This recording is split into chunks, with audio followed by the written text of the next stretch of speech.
ልጆች በጣም ይወዱታል ማለት ነው ሀባይቢ። ይሄን መስላል ጄሊ። ከዛ በኋላ እንደዚህ ካረግን በኋላ እስከሚፈላ ድረስ እናማስለዋለን ማለት ነው። 3 ሀባ ጄሊ 3 ኩባያ ውሃ ነው የሚያስፈልገው ማለት ነው ሀባይቢ። እሺ ውዶችዬ፣ ከዛ በኋላ እስከሚፈላ ድረስ እናማስለዋለን ማለት ነው ሀባይቢ። ከዛ በኋላ እንዲቀዘቅዝልን በሰሃን አድርገን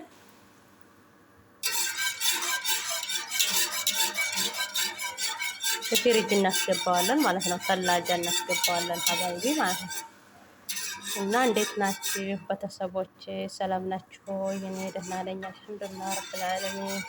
ከእናንተ ጋር ጤና፣ ስራ፣ አፍያ እንዴት ነው ሀባይቢ? ሰላም ናችሁ ወይ?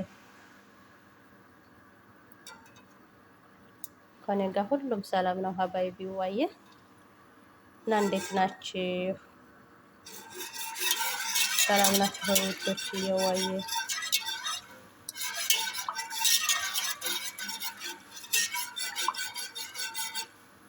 ጤና አፍያ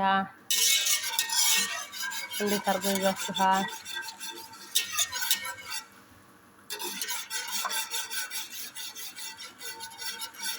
የመዳን ቤት እንዴት አድርጎ ይዟችኋል ውዶች? ሰላም ናችሁ ወይ? ሰላም ናችሁማ?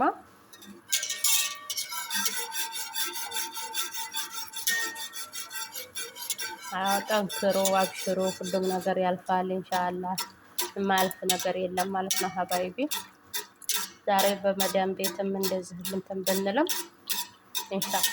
ኢንሻአላህ ሀገራችን ደግሞ ገብተን የራሳችን የሆነ ነገር እንሰራለን ኢንሻአላህ ቢኢዝኒላህ።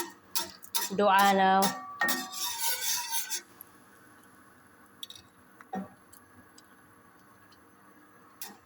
ሰው አሰበበት ለመድረስ ዱዓ ነው ኢንሻአላህ። የማይደረስ ነገር የለም ማለት ነው ሀባይቢ። ሁሉም ነገር ይደረሳል ማለት ነው ሀባይቢ ወየ። በዚህ መልኩ እየፈላ ነው ሀባይቢ። ታብቁ ኢንሻአላህ።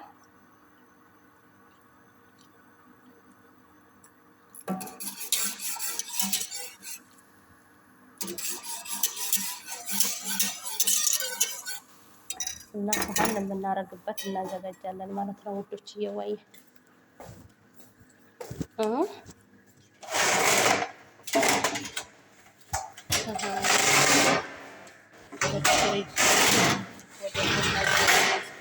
እንዳያስቸግረን ማለት ነው ሀባይቢ። ሰሃኖቻችንን በትልቁ ሰርቪስ እንደረድራለን ማለት ነው። ሰሃኖቻችንን እንደዚህ አድርገን እንደረድርና እዚህ ላይ እንቀንሰዋለን። አያችሁ እኔ ጄሊ ሁሉ ጊዜ ስለምሰራ ያኔ ይሄ ራሱ ሰሃኑ ራሱ እንደቀላ ነው፣ አይለቅልኝም በክሎሮክስ ታላጠብኩት ማለት ነው ሀባይቢ የኔ ውዶች ማለት ነው ማሮችዬ። እና እንዴት ናችሁልኝ? ንፍቅፍቅ ነው ያላችሁኝ ብታዩ። በጣም ነው የምትናፍቁኝ ታውቃላችሁ፣ ግን በጣም ፍቅ ነው የምትሉኝ ወላሂ ሀቂቃታን። ለእናንተ ሁሉ ጊዜ ቪዲዮ ብሰራ ምናምን በቪዲዮ ብንገናኝ በጣም ነው ደስ የሚለኝ ማለት ነው ወላሂ። ያው ግን የሰው ቤት ነገር ታቆታላችሁ፣ አይመቻችም። ሁሉንም ነገር ቀርጾ ለማሳየት አይመቻችም ውዶች እየወይ ያው ስላላችሁበት ትረዱኛላችሁ አውቃለሁ ማለት ነው።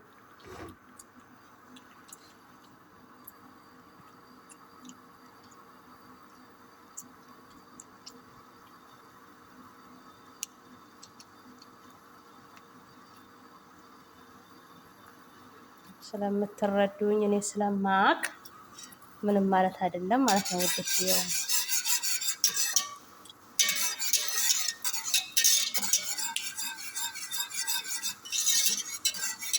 ጄሊ ይባላል ይሄ። አሁን ይሄ እንደዚህ ከተሰራ ከፈላ በኋላ ሰሃኑ ላይ እንቀንስና በሰሃን አድርገን እናስቀምጠዋለን። ከዛ በኋላ ቅዝቅዝ ሲል እርግት ነው የሚለው እንዲርጎ ማለት ነው። ወላሂ ቢገርማችሁ ማለት ነው ውዶች። እየዋይ በደንብ እንደዚህ አሁን እየፈላ ነው። አያችሁት አይደለ? በጣም ልጆች ይወዱታል። ቅዝቅዝ ያለ ነገር ስለሚወዱ ልጆች ያው ታውቃላችሁ፣ በረዶ ምናምን ተልጅ ማለት ነው የሚወዱትና ያሁን ልጆች እና አሁን ይሄንን ስሪልኝ ከትምህርት ቤት ስመጣ ብሎኝ ነው ልጁ ማለት ነው መሰራላችሁ። በዛው ለምን ለቤተሰብ አላሳየም ብዬ ትዝ አለኝ ማለት ነው የኔ ውዶች። እና ሰላም ናችሁ ወይ? እንዴት ናችሁ? ጤና አፍያ ሰላምታ በዛሁባችሁ። ግን ከሰላም በላይ ምን አለ? ቢበዛም አይከፋም ማለት ነው የኔ ውዶች፣ የኔ ማሮች። ግን እኮ ላይክ እና ሰብስክራይብ አድርጉ ውዶችዬ። እናንተ እህት የመዳም ቅመም ዘይባ እባላለሁ ሀባይቢ። እሺ የኔ ውዶች፣ ምሰራላችሁ ቪዲዮ ምናምን ካለ ንገሩኝ፣ ምንም ችግር የለም ውዶችዬ። ዋይ እሺ ሀባይቢ። ወይ እኔ እኮ ስወዳችሁ ትለዩብኛላችሁ እኮ የኔ ውድ ቤተሰብ። በዚህ መልኩ ጨርሰናል ማለት ነው ሀባይቢ። በዚህ መልኩ ጨርሰናል። አሁን ወደ ሳህን ስቀንስ ግድ ነው ለእናንተ ማሳየት ማለት ነው። አሁን ወደ ሳህን ስቀንስ ለእናንተ ማሳየት ግድ ስለሆነ የኔ ውዶች ማለት ነው። አሁን አንዱን ልቀንስ ለእናንተ ብዬ ፈጠን ብዬ ነው እንትን ያልኩት ማለት ነው። አንድ እስቲ ላርግና ላሳያችሁ ማለት ነው ሀባይቢ ሾዶቼ።